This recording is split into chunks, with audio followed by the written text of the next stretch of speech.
আসসালামু আলাইকুম প্রিয় শিক্ষার্থীবৃন্দ, কেমন আছো তোমরা? আশা করি আল্লাহর রহমতে সবাই ভালো আছো। শিক্ষার্থীবৃন্দ, আজ আমি তোমাদের 2022 সালের এইচএসসি পরীক্ষার্থীদের পঞ্চম সপ্তাহের অ্যাসাইনমেন্ট নিয়ে আলোচনা করব। আমাদের আজকের বিষয় হচ্ছে ফিনান্স, ব্যাংকিং ও বিমা প্রথম পত্র। এই বিষয়ের বিষয় কোড হলো 292। প্রথমেই আমি তোমাদের প্রদত্ত অ্যাসাইনমেন্টটি পড়ে শোনাচ্ছি। তো এখানে আমাদের ফিনান্স, ব্যাংকিং ও বিমা প্রথম পত্রের পঞ্চম সপ্তাহের যে অ্যাসাইনমেন্টটি দেওয়া হয়েছে সেটি হচ্ছে তোমাদের অ্যাসাইনমেন্ট নম্বর 1 এবং প্রথম অধ্যায় অর্থায়নের সূচনা থেকে এটি দেওয়া হয়েছে। অ্যাসাইনমেন্টের শিরোনামটি হলো যৌথ মূলধনী ব্যবসায়ের অর্থায়নের সামগ্রিক ধারণা ব্যাখ্যাকরণ। এই অ্যাসাইনমেন্টটি থেকে আমরা যে বিষয়গুলো শিখতে পারবো সেগুলো হচ্ছে অর্থায়নের ধারণা ব্যাখ্যা করতে পারবে, অর্থায়নের কার্যাবলী বিশ্লেষণ করতে পারবে, অর্থায়নের নীতিসমূহ ব্যাখ্যা করতে পারবে, অর্থায়নের লক্ষ্য ব্যাখ্যা করতে পারবে। আর যে নির্দেশনাগুলো অনুসরণ করে তোমাদেরকে অ্যাসাইনমেন্টটি প্রস্তুত করতে হবে সেগুলো হচ্ছে যৌথ মূলধনী কোম্পানির অর্থায়নের ধারণা, যৌথ মূলধনী কোম্পানির অর্থায়নের কার্যাবলী, যৌথ মূলধনী কোম্পানির অর্থায়নের নীতিসমূহের বর্ণনা, যৌথ মূলধনী কোম্পানির অর্থায়নের লক্ষ্য বর্ণনা। এক্ষেত্রে তোমাদের যে মূল্যায়ন নির্দেশনা বা রুবিক্স দেওয়া হয়েছে সেই রুবিক্সগুলো আমি এখন পড়ে শোনাচ্ছি। তোমরা খুব ভালো করে মনোযোগ দিয়ে শুনবে এবং রুবিক্স অনুসারে অ্যাসাইনমেন্টটি লেখার চেষ্টা করবে। সঠিকভাবে রুবিক্স অনুসরণ করে অ্যাসাইনমেন্ট না লিখলে তোমরা যে তোমাদের প্রদত্ত নম্বর বা যে প্রদত্ত বা কাঙ্ক্ষিত মন্তব্য সেটি পাওয়া থেকে তোমরা ব্যর্থ হবে বা বঞ্চিত হবে। তাই আমি বলবো তোমরা অবশ্যই রুবিক্স বা নির্দেশকটি ভালো করে শুনে নিবে। তোমাদের যৌথ মূলধনী কোম্পানির অর্থায়নের ধারণা বর্ণনা করতে গিয়ে উদাহরণসহ যথাযথভাবে ধারণাটি ব্যাখ্যা করতে পারলে তোমরা 4 নম্বরের মধ্যে 4 নম্বর পাবে। আর উদাহরণসহ আংশিক ধারণা ব্যাখ্যা করলে 3 নম্বর পাবে। উদাহরণ ব্যতীত সঠিক ধারণা ব্যাখ্যা করলে 2 পাবে এবং ন্যূনতম ধারণা ব্যাখ্যা করলে 1 পাবে। তারপরে 2 নম্বর রুবিক্সে বলা হয়েছে যৌথ মূলধনী কোম্পানির অর্থায়নের কার্যাবলী। তো অর্থায়নের এই কার্যাবলী ব্যাখ্যা করতে যেয়ে তোমরা যে রুবিক্সটি অনুসরণ করবে সেটি হচ্ছে অর্থায়নের প্রধান কার্যাবলীর উদাহরণসহ ব্যাখ্যা করতে পারলে তুমি 4-এর মধ্যে 4 পাবে, অর্থায়নের প্রধান কার্যাবলীর ব্যাখ্যা করতে পারলে 3 পাবে, অর্থায়নের প্রধান কার্যাবলীর নাম লিখলে 2 পাবে এবং ন্যূনতম অর্থায়নের একটি প্রধান কার্যাবলী লিখলে 1 পাবে। তারপরে তৃতীয় যে মূল্যায়ন নির্দেশনা দেওয়া হয়েছে যৌথ মূলধনী কোম্পানির অর্থায়নের নীতিসমূহ। তো অর্থায়নের নীতিসমূহের ব্যাখ্যা এবং পারস্পরিক সম্পর্ক ব্যাখ্যা করলে তুমি 4 নম্বরের মধ্যে 4 পাবে, অর্থায়নের নীতিসমূহের ব্যাখ্যা করলে 3 পাবে, অর্থায়নের নীতিসমূহের নাম লিখলে 2 পাবে এবং ন্যূনতম একটি নীতি লিখলে 1 পাবে।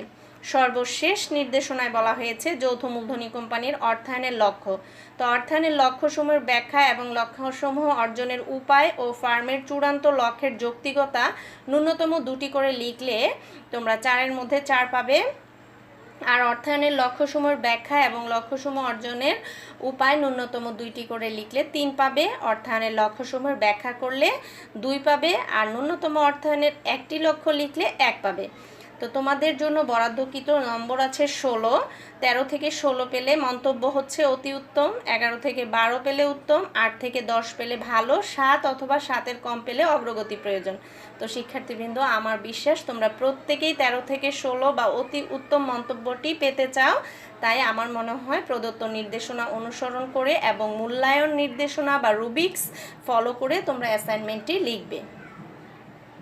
তো আসো আজকের অ্যাসাইনমেন্টের শিরোনামটি আমি আবার বলে দিচ্ছি, যৌথ মূলধনী ব্যবসায়ের অর্থায়নের সামগ্রিক ধারণা ব্যাখ্যাকরণ এবং অ্যাসাইনমেন্টের নম্বর হচ্ছে 01 বা 1। অ্যাসাইনমেন্ট বাতিলের কারণসমূহ। কিছু কিছু কারণে তোমাদের লিখিত অ্যাসাইনমেন্ট বাতিল হতে পারে, যেমন অন্যের লেখা হুবহু কপি করলে, নোট গাইড বা বই হতে সরাসরি লিখলে, সামাজিক যোগাযোগ মাধ্যমে দেওয়া অ্যাসাইনমেন্টের উত্তর হুবহু কপি করলে, শিক্ষার্থী নিজে না লিখে অন্য কাউকে দিয়ে লিখিয়ে জমা দিলে।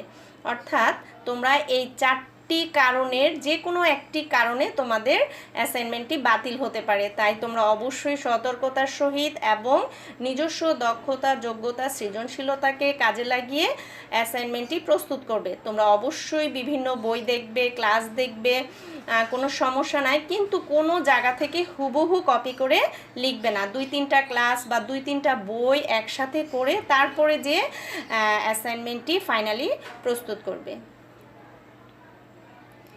এবার আসো আমাদের কভার পৃষ্ঠাটি কেমন হবে।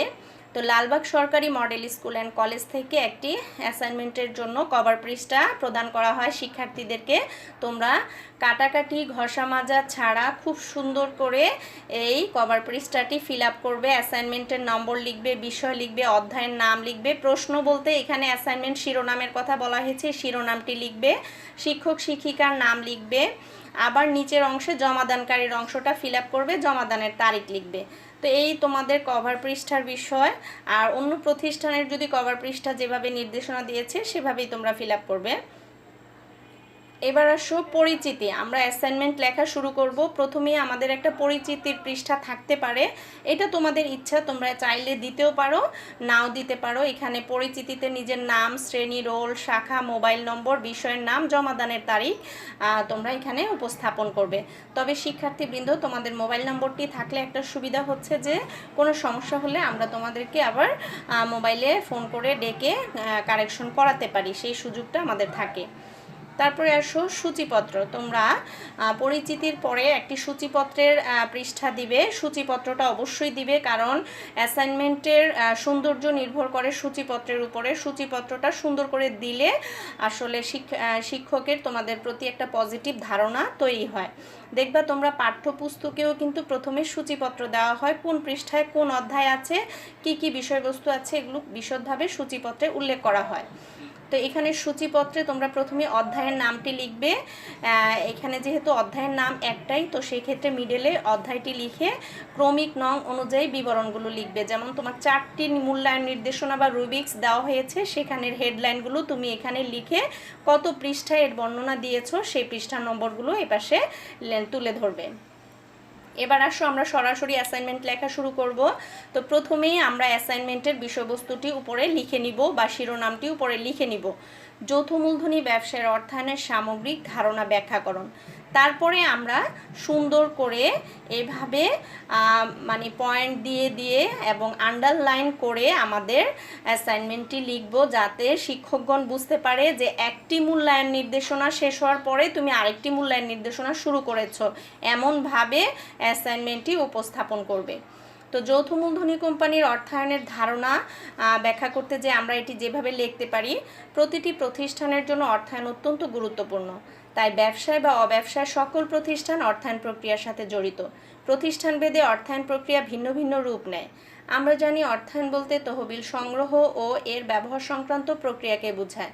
সহজ অর্থে তহবিল সংগ্রহ ও ব্যবস্থাপনা ও এর বন্টনকে অর্থায়ন বলে। ব্যাপক অর্থে কোন উৎস থেকে কি পরিমাণ তহবিল সংগ্রহ করে কোথায় কিভাবে বিনিয়োগ করা হলে কারবারের সর্বোচ্চ মুনাফা হবে, অর্থায়ন সে সকল পরিকল্পনা প্রণয়ন ও বাস্তবায়ন করে। অর্থাৎ কারবার প্রতিষ্ঠানে অর্থের আগমন ও নির্গমন প্রবাহ সুষ্ঠুভাবে নিয়ন্ত্রণ করার প্রক্রিয়াকে অর্থায়ন বলে। যেমন কারবারের প্রয়োজনে ব্যাংক ঋণ গ্রহণ, মেশিন ক্রয়, কাঁচামাল ক্রয়, শ্রমিকের মজুরি প্রদান ইত্যাদি। উদাহরণস্বরূপ বলা যায় যে জনাব শফিক তার পোশাক তৈরির কারখানায় স্থাপনের জন্য 15 লক্ষ টাকা নিজস্ব মূলধন ও 10 লক্ষ টাকা ঋণকৃত মূলধন সরবরাহ করেছেন। এই অর্থ তিনি তার ব্যবসার যন্ত্রপাতি ক্রয়, কাঁচামাল ক্রয়, শ্রমিকের মজুরি প্রদান ইত্যাদি খাতে ব্যয় করবেন। যৌথ মূলধনী ব্যবসা প্রতিষ্ঠানের জন্য তহবিল সংগ্রহ ও বিনিয়োগের জন্য অর্থায়ন করাকে যৌথ মূলধনী ব্যবসায় অর্থায়ন বলে। মালিকানার ভিত্তিতে ব্যবসা প্রতিষ্ঠানগুলো এক মালিকানা, অংশীদারি, যৌথ মূলধনী ইত্যাদি ভাগে ভাগ করা হয়। অন্য ব্যবসায় সংগঠন হতে যৌথ মূলধনী কোম্পানির অর্থায়ন প্রক্রিয়া ভিন্ন, কারণ একটি প্রতিষ্ঠান যৌথ মূলধনী হতে হলে সরকারি অনুমোদন নিতে হয়। অনুমোদন পেলে কোম্পানি তার বড় অঙ্কের মূলধনকে ছোট ছোট অঙ্কে বিভক্ত করে শেয়ার হিসাবে বিক্রয় করে তহবিল সংগ্রহ করে। উদাহরণস্বরূপ বলা যায় যে পদ্মা কোম্পানির শেয়ার মূলধন 20 কোটি টাকা, তাহলে পদ্মা কোম্পানির প্রতিটি শেয়ার 1000 টাকা করে 2 লক্ষ শেয়ারে বিভক্ত করে জনগণের কাছে বিক্রয় করে 20 কোটি টাকা তহবিল সংগ্রহ হয়। এবার আসো যৌথ মূলধনী কোম্পানির অর্থায়নের কার্যাবলী। শিক্ষার্থীবৃন্দ, তোমরা অবশ্যই প্রত্যেকটি পয়েন্টসের নিচে ভালো করে আন্ডারলাইন করবে, যাতে শিক্ষকগণ বুঝতে পারে যে তুমি আসলে কোন অংশটার ব্যাখ্যা কিভাবে লিখছো। যদি তুমি আন্ডারলাইন না করো তাহলে কিন্তু তোমার সাধারণ ব্যাখ্যার সাথে পয়েন্টসের হেডলাইন কিন্তু একই রকম হয়ে যাবে এবং শিক্ষক হয়তো কনফিউজড হয়ে যাবে, এবং এক্ষেত্রে হয়তো তুমি যে 4টি ধাপ সঠিকভাবে লিখেছো তিনি যদি না বুঝতে পারেন তাহলে কিন্তু তোমার কাঙ্ক্ষিত নাম্বার তুমি নাও পেতে পারো। এই জন্য এই বিষয়গুলো ভালো করে খেয়াল করবে। অর্থায়ন ব্যতীত ব্যবসায় পরিচালনা করা সম্ভব নয়, তাই অর্থায়নকে ব্যবসায়ের জীবনী শক্তি বলা হয়। একটি যৌথ মূলধনী কোম্পানির আর্থিক ব্যবস্থাপক নিম্নলিখিত অর্থায়ন কার্যাবলী সম্পাদন করেন: তহবিল সংগ্রহ, মূলধন বাজেটিং সিদ্ধান্ত, স্বল্পমেয়াদী সম্পদ ব্যবস্থাপনা এবং তহবিলের বন্টন। তো প্রথমে আসো তহবিল সংগ্রহটি আমরা কিভাবে ব্যাখ্যা করতে পারি। একজন আর্থিক ব্যবস্থাপকের অন্যতম কাজ হলো কম খরচে সম্ভাব্য উৎসসমূহ চিহ্নিত করে সেখান থেকে প্রয়োজনীয় তহবিল সংগ্রহ করা। এক্ষেত্রে আর্থিক ব্যবস্থাপক চলতি ব্যয় নির্বাহের জন্য স্বল্পমেয়াদী উৎস এবং স্থায়ী ব্যয় নির্বাহের জন্য দীর্ঘমেয়াদী উৎস থেকে তহবিল সংগ্রহ করে থাকে। উদাহরণস্বরূপ বলা যায় যে জনাব রফিক চলতি ব্যয় নির্বাহের জন্য বাণিজ্যিক ব্যাংক, আত্মীয় স্বজন ও বন্ধুবান্ধবের কাছ থেকে স্বল্পমেয়াদী তহবিল সংগ্রহ করে থাকে। অন্যদিকে স্থায়ী ব্যয় নির্বাহের জন্য শেয়ার, বন্ড, ঋণপত্র ইত্যাদি উৎস থেকে দীর্ঘমেয়াদী তহবিল সংগ্রহ করে থাকে। এরপরে আসো 2 নম্বর, মূলধন বাজেটিং সিদ্ধান্ত। দীর্ঘদিন ধরে অর্থপ্রাপ্তির প্রত্যাশায় কোনো স্থায়ী সম্পত্তিতে বিনিয়োগ করা হবে কিনা এ সম্পর্কিত সিদ্ধান্ত গ্রহণের প্রক্রিয়াকে মূলধন বাজেটিং বলে।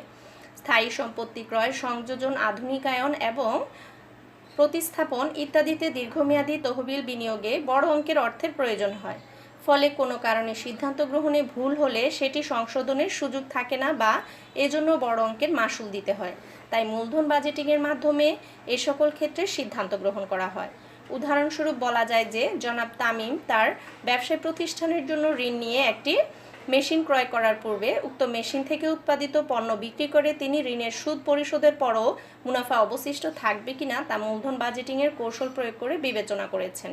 তো শিক্ষার্থীবৃন্দ, তোমরা এই আদলে এই লেখাগুলোকে হুবহু না লিখে নিজের মতো করে একটু আগে পিছে করে লিখবা, উদাহরণটা সামান্য একটু চেঞ্জ করে দিবা নিজস্ব সৃজনশীলতাকে কাজে লাগিয়ে, তাহলেই কিন্তু হবে। তারপরে 3 নম্বরে আছে স্বল্পমেয়াদী সম্পদ ব্যবস্থাপনা। ব্যবসায় অর্থায়নের মূল লক্ষ্য মুনাফা অর্জন করা। এ লক্ষ্যে সুষ্ঠুভাবে ব্যবসায় পরিচালনার জন্য বিভিন্ন খাতে ব্যয় করা হয়। ব্যবসায় অর্থায়নের ব্যয়ের খাত সাধারণত 2টি, যথা চলতি ব্যয় ও স্থায়ী ব্যয়। চলতি ব্যয় দ্বারা চলতি সম্পত্তি ও স্থায়ী ব্যয় দ্বারা স্থায়ী সম্পত্তি নির্বাহ করা হয়। তাই চলতি সম্পত্তি ও স্থায়ী সম্পত্তির মধ্যে আনুপাতিক সম্পর্ক থাকতে হয়। উদাহরণস্বরূপ বলা যায় যে জনাব রহমান 5 লক্ষ টাকা ব্যয় করে 20,000 একক কাঁচামাল এমনভাবে ক্রয় করেন যাতে উৎপাদন প্রক্রিয়া সর্বদা চলমান থাকে, আবার অতিরিক্ত মজুদও থাকবে না। 4 নম্বর কার্যাবলী হচ্ছে তহবিল বন্টন। সাধারণত তহবিল বন্টন বলতে যৌথ মূলধনী ব্যবসার মুনাফা বন্টনকে বোঝায়। মুনাফার কত অংশ শেয়ার হোল্ডারদের মাঝে লভ্যাংশ আকারে বিতরণ করা হবে আর কত অংশ কারবারে রেখে দেওয়া হবে ইত্যাদি বিবেচনা করতে হয়। উদাহরণস্বরূপ বলা যায় যে মেঘনা কোম্পানি 2020 সালে মুনাফা অর্জন করে 20 কোটি টাকা। কোম্পানিটি আনুপাতিক হার নির্ধারণ করে 60% বা 12 কোটি টাকা শেয়ার হোল্ডারদের মাঝে বিতরণ করে এবং অবশিষ্ট 40% বা 8 কোটি টাকা সংরক্ষিত তহবিলে রেখে দেয়, যা পরবর্তীতে লাভজনক কোনো খাতে বিনিয়োগ করবে। এবার আসো যৌথ মূলধনী কোম্পানির অর্থায়নের নীতিমালা। কোনো কাজ সম্পাদনের সাধারণ দিক নির্দেশিকাকে নীতি বলে। যৌথ মূলধনী কোম্পানির অর্থায়নের ক্ষেত্রেও কিছু নীতিমালা রয়েছে, যথা তারল্য মুনাফা নীতি, ঝুঁকি ও মুনাফা নীতি, পোর্টফোলিও বৈচিত্র্যায়নের নীতি। নিম্নে যৌথ মূলধনী কোম্পানির অর্থায়নের নীতিমালাসমূহ বর্ণনা করা হলো। 1 নম্বর, তারল্য মুনাফা নীতি। তারল্য মুনাফার মধ্যে ভারসাম্য বজায় রেখে আর্থিক সিদ্ধান্ত গ্রহণ করার নীতিকে তারল্য মুনাফা নীতি বলে। একজন ব্যবসায়ীর একদিকে দৈনন্দিন কার্য পরিচালনার জন্য নগদ অর্থ হাতে রাখা প্রয়োজন, আবার মুনাফা অর্জনের জন্য অর্থ বিনিয়োগ করা উচিত। অধিক পরিমাণ তারল্য বজায় রাখলে বিনিয়োগ কমে যাবে, ফলে মুনাফা কম হবে। অন্যদিকে অধিক মুনাফা অর্জন করতে বেশি বিনিয়োগ করা হলে তারল্য কমে যাবে। তারল্য মুনাফা অর্জন ক্ষমতার এই বিপরীতমুখী সম্পর্কের মধ্যে সমন্বয় সাধন করাকে তারল্য মুনাফা নীতি বলা হয়। 2 নম্বর নীতিটি হচ্ছে ঝুঁকি ও মুনাফা নীতি। কোনো বিনিয়োগ প্রকল্প হতে প্রত্যাশিত মুনাফার তুলনায় প্রকৃত মুনাফা কম হওয়ার সম্ভাবনাকে ঝুঁকি বলে। ঝুঁকি ও মুনাফার মধ্যে ভারসাম্য বজায় রেখে আর্থিক সিদ্ধান্ত গ্রহণ করার নীতিকে ঝুঁকি ও মুনাফা নীতি বলে। ঝুঁকি ও মুনাফার মধ্যে ধনাত্মক সম্পর্ক বিদ্যমান। একজন বিনিয়োগকারীকে বাড়তি মুনাফা অর্জনের জন্য অতিরিক্ত ঝুঁকি গ্রহণ করতে হয়। এবং সর্বশেষ নীতিটি হচ্ছে পোর্টফোলিও বৈচিত্র্যায়নের নীতি। ব্যবসায়ী বা বিনিয়োগকারী তার সকল অর্থ একটি সম্পদে বিনিয়োগ না করে একাধিক সম্পদে বিনিয়োগ করে ঝুঁকি হ্রাস করার নীতিকে পোর্টফোলিও বৈচিত্র্যায়নের নীতি বলে। তহবিল বিনিয়োগের ক্ষেত্রে কারবারি পণ্য বা সেবা যতদূর সম্ভব বৈচিত্র্যপূর্ণ হলে ঝুঁকি বণ্টিত হয় ও হ্রাস পায়। এবার আসো অর্থায়নের নীতিসমূহের পারস্পরিক সম্পর্ক। অর্থায়নের নীতিসমূহের পারস্পরিক সম্পর্ক বিদ্যমান। তার যেমন এক, তারল্য মুনাফা নীতি এবং ঝুঁকি ও মুনাফা নীতির সম্পর্ক রয়েছে। অধিক পরিমাণ তারল্য বজায় রাখলে বিনিয়োগ কমে যাবে, ফলে মুনাফা কম হবে। অন্যদিকে অধিক মুনাফা অর্জন করতে বেশি বিনিয়োগ করা হলে তারল্য কমে যাবে, ফলে ব্যবসায় ঝুঁকির সৃষ্টি হবে। 2 নম্বর সম্পর্কটি হলো তারল্য মুনাফা নীতি এবং পোর্টফোলিও বৈচিত্র্যায়নের নীতির মধ্যেও পারস্পরিক সম্পর্ক বিদ্যমান। একাধিক পোর্টফোলিও গঠন করে বিনিয়োগ করা হলে তারল্য সংকট সৃষ্টি হলে অপেক্ষাকৃত কম লাভজনক বিনিয়োগ প্রত্যাহার করে নগদ অর্থের প্রয়োজন মেটানো সম্ভব হয়। তাই বলা যায় যে তারল্য মুনাফা নীতি এবং পোর্টফোলিও বৈচিত্র্যায়নের নীতি একটি অপরটির সাথে সম্পর্কযুক্ত। এবং সর্বশেষ সম্পর্কটি হলো ঝুঁকি ও মুনাফা নীতি এবং পোর্টফোলিও বৈচিত্র্যায়নের নীতির মধ্যেও পারস্পরিক সম্পর্ক বিদ্যমান। পোর্টফোলিও বৈচিত্র্যায়নের নীতির উদ্দেশ্য হলো ঝুঁকি হ্রাস করে মুনাফার পরিমাণ বৃদ্ধি করা। তো শিক্ষার্থীবৃন্দ, এবার আমরা সর্বশেষ রুবিক্সে চলে এসেছি। আমাদের সর্বশেষ নির্দেশনা ছিল যৌথ মূলধনী কোম্পানির অর্থায়নের লক্ষ্য। তো একজন আর্থিক ব্যবস্থাপকের এমনভাবে প্রতিষ্ঠান পরিচালনা করা উচিত যাতে প্রতিষ্ঠানের মালিকদের উদ্দেশ্য অর্জিত হয়। যে কোনো প্রতিষ্ঠানের একটি নির্দিষ্ট লক্ষ্য বা উদ্দেশ্য থাকে। 2টি বিষয় যৌথ মূলধনী কোম্পানির অর্থায়নের লক্ষ্য হিসেবে বিবেচিত হয়, যথা মুনাফা সর্বাধিকরণ ও সম্পদ সর্বাধিকরণ। এবার আসো মুনাফা সর্বাধিকরণ কি? কোনো প্রতিষ্ঠানের মুনাফার পরিমাণ বৃদ্ধি করাকে মুনাফা সর্বাধিকরণ বলে। অর্থাৎ একটি প্রতিষ্ঠানের দ্রব্যের চাহিদা সৃষ্টি করে বিক্রয় বাড়িয়ে খরচ হ্রাস করে এবং পণ্যের মূল্য বৃদ্ধি করে মুনাফা সর্বাধিকরণ করা যায়। মুনাফা বলতে বিক্রয় মূল্য ও ক্রয় মূল্যের পার্থক্যকে বোঝায়। এক্ষেত্রে মুনাফা সর্বাধিকরণ বলতে মুনাফার পরিমাণ সর্বাধিক করাকে বোঝায়। যে সকল কারণে মুনাফা সর্বাধিকরণ একটি ফার্মের চূড়ান্ত লক্ষ্য বলে যৌক্তিক ধরে নেওয়া হয়, সেগুলোর মধ্যে প্রথমেই আছে মুনাফা দক্ষতার মাপকাঠি। একটি প্রতিষ্ঠান যখন অন্য আরেকটি প্রতিষ্ঠানের সমপরিমাণ ভূমি, শ্রম, মূলধন ইত্যাদি ব্যবহার করে অধিক মুনাফা অর্জন করতে পারে, তখন উক্ত প্রতিষ্ঠানটি দক্ষতার সাথে ব্যবসায় পরিচালনা করেছে বলে ধরে নেওয়া হয়। 2 নম্বরে বলা হয়েছে সম্পদের সুষ্ঠু ব্যবহার। সম্পদের সুষ্ঠু ব্যবহার করে মুনাফা বৃদ্ধি করা যায়।